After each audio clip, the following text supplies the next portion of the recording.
जय भैरवनाथ महाराज की जय. बघा आपल्याला काय सांगितलं, अमृत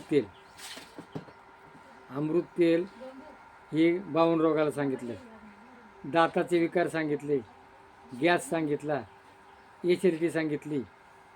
आता आपल्याला काय दररोज सकाळच्या पहारी काय कडुलिंबाचे 3 पानं,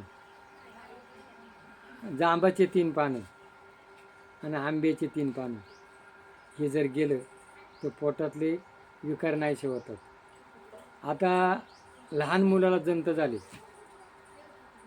मग हा रिठ्याची थोडी पावडर करा, ती गोळ्यामध्ये कालवा आणि त्या मुलाला द्या. रिठ्याची पावडर काय होती, लहान मुलाच्या पोटात जंत नाहीसे होतात. एखाद्याला काय झालेली मिरगी येते, फिट येते, फिट येण्याकरता काय आहे, त्या रिठ्याची पावडर हुंगायला द्या आणि ती पावडर गोळामध्ये गोळा करून त्याला जर दिली ना, त्याची फिट नाहीशी होती. डोक्यात पूर्वी आता आपण साबण लावतो, केमिकल लावतो, त्या केमिकलचा एक फायदा एक तोटा. आणि मग काय करा, त्याच्यामध्ये शिककाई टाका, रिठा घ्या, ते उकळा आणि ते पाणी तुम्ही डोक्याला लावा, सर्व अंगाला लावा. त्वचा रोग आणि केस स्वच्छ होतात. पूर्वी रिठा हा कपड्यांना वापरायचा, कपडे स्वच्छ होतात. म्हणजे काही वनस्पती ज्या आपल्या आहेत त्या आपला फुकट आहे. काय आता आपल्याकडे उंबर आहे, त्याची मुळी तोडली, त्याचं पाणी निघतं. एक भांड्याला फडकं बांधा, कारण त्याच्यामध्ये काहीतरी जातं, मग ते पाणी प्या. उंबराचं पाणी जर पिलं तर उंबराच्या पाण्यामध्ये काय असतं, थंडावा असतो. हिरण्यकश्यप ज्या वेळेला मारला गेला, हिरण्यकश्यपाच्या याचं नरसिंहाच्या नखांची आग झाली, त्याने उंबराच्या झाडात पोचली. उंबराच्या झाडात काय प्राणवायू घेतो, प्राण होतो. उंबराच्या फळांची भाजी, उंबराच्या पाणी जर पिलं तर शरीराला फायदे होतात.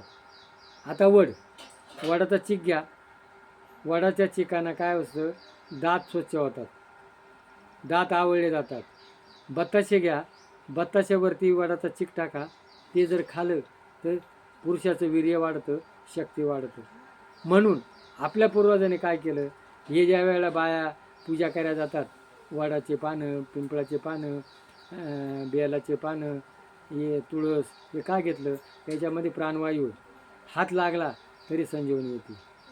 बघा पिंपळाचे पानं, पिंपळाची साल जर उकळून पिलं, पिंपळाच्या पानाचे चूर्ण करून, त्याचे फळं चूर्ण करून, ज्या मुलाला बोलता येत नाही, बोबडं बोलते, त्याला जर त्याचा वापर केला तर ते स्वच्छ बोलतं.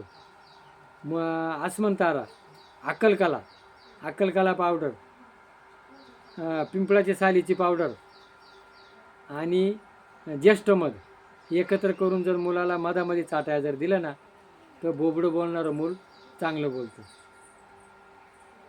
बघा काही गोष्टी असे. आता आपण प्रवासाला जातो, गेल्यानंतर काय होतं, मळमळ होती, वांती होती. दालचिनी घ्या, ती तोंडात चगळा, मळमळ होणार नाही. वेलदोडा घ्या, चगळा, मळमळ होणार नाही. किंवा सुपारी तोंडात घ्या. आता आपल्याला काय अन्न जिरत नाही, पचनक्रिया होत नाही, निंबू घ्या, ते कापा, त्याच्यावर काळं मीठ टाका, साखर टाका, काळं मीठ आणि साखर, आणि ते गरम करा, ते उतू येतं आणि ते खा, चाकून खा, गॅस नाहीसा होतो. म्हणजे आपल्याला घरच्या घरी असे अनेक वापर आहे.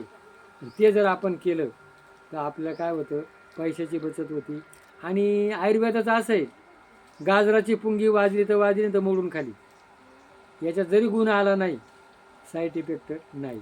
पैशाची वेळेची बचत. तर आपल्याला जेवढे करून आयुर्वेदाचा अर्थ काय, जास्त दिवस सुखानं जगण्याची कला, याचं नाव काय, आयुर्वेद, आयुष्य वाढायची कला. पण आज काय झालं आहे, आपल्याला केमिकलचा वापर करा, पण अति वापर नको आहे.